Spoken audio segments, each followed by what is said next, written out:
Vítám vás u horoskopu na víkend 27. až 28. září 2025. Pojďme se podívat, co čeká jednotlivá znamení.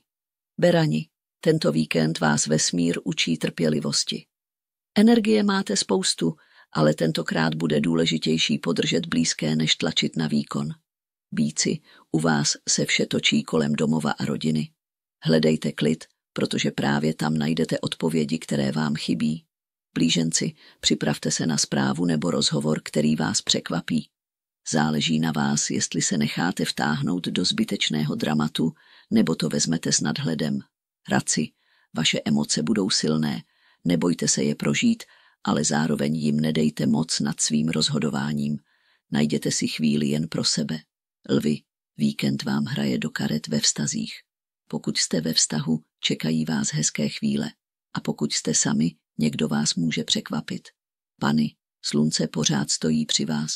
Energie víkendu vám pomůže udělat si pořádek, doma i v sobě. Skvělý čas začít znovu a čistě. Váhy, tento víkend vám ukáže, kde je nerovnováha. Nebojte se podívat pravdě do očí, protože právě teď máte šanci nastavit věci spravedlivě. Štíři, někdo vás může vyprovokovat, bude záležet na tom, jak zareagujete. Udržet klid znamená udržet i svoji moc. Střelci, máte touhu vyrazit ven a změnit prostředí. Udělejte to. I malý výlet vám otevře nové obzory. Kozorozi, pamatujte, že práce není všechno. O víkendu si dejte pauzu, jinak vám tělo samo připomene, že má své limity.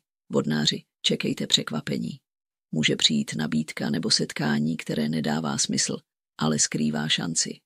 Ryby, vaše intuice je teď silná. Naslouchejte snům, znamením a svému vnitřnímu hlasu. Odpovědi přijdou sami. Poselství pro nás všechny? Tento víkend je o rovnováze. Pokud si dovolíme zpomalit a naslouchat, ukáže se, co je opravdu důležité.